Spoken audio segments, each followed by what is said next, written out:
Assalamualaikum warahmatullahi wabarakatuh. Nama saya Puja Aulia, nomor NIM 2008108018. Di sini saya akan meresensi buku yang berjudul Good Parenting, Cara Benar dan Tepat Mendidik Anak dalam Islam, yang simple, praktis, dan solutif. Buku ini juga dilengkapi kisah ibunda para ulama dan pemimpin. Penulis buku ini yang bernama Muhammad bin Ibrahim Al-Hamad dan penerjemah Umar Mutajid. Buku ini berhalaman sampai 182. Buku ini sangat bermanfaat bagi orang tua yang ingin mendidik anaknya dengan benar, tepat, sesuai dengan ajaran agama Islam. Buku ini ada tahap-tahap cara mendidik anak. Yang pertama, bab pertama ini menjelaskan tentang kesalahan dalam mendidik anak masa kelahiran dan balita. Tahap yang pertama ini masa kanak-kanak, dan yang kedua masa remaja, dan yang ketiga masa dewasa. Di buku ini, bab 2 menjelaskan tentang bekal-bekal mendidik anak. Ada beberapa poin penting bekal-bekal mendidik anak.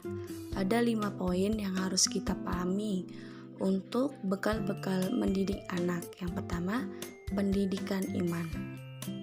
Pendidikan iman maksudnya pendidikan iman adalah mengingatkan anak dengan prinsip-prinsip syariat sejak ia mulai bersinggungan dengan asas-asas iman, melatih dan mengajarkan prinsip-prinsip tersebut.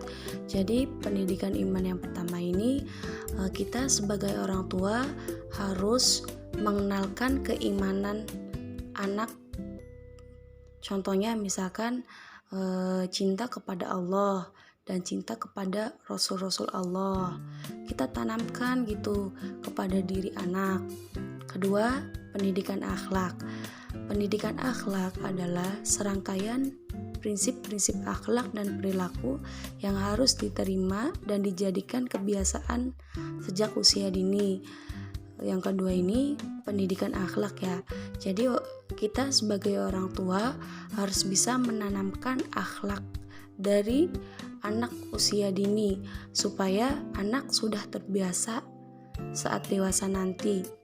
Yang ketiga, pendidikan pikiran.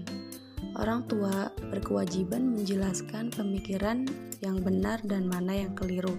Hal ini agar anak tahu dengan jelas tanpa terombang-ambing oleh gelombang seperti yang dialami sebagian besar para pemuda Islam. Jadi kita sebagai orang tua harus menjelaskan gitu. Misalkan ini tuh benar gitu, atau mana yang benar atau yang salah. Jadi anak tuh bisa memahaminya dengan benar. Yang keempat, pendidikan jasmani. Jasad adalah kendaraan yang membawa rohani dalam perjalanan menuju Allah. Jika Anda memuliakan dan memperlakukan jasad Anda dengan baik, jasad akan mengantarkan Anda. Namun, jika Anda abaikan, ia akan menghentikan Anda di tengah jalan. Poin-poin tersebut untuk membekali anak supaya sesuai dengan ajaran agama Islam. Semoga buku ini sangat bermanfaat untuk orang tua dalam mendidik anak. Kelebihan buku ini yaitu jelas dalam menyampaikan materi, dan buku ini juga dilandasi dengan hadis-hadis.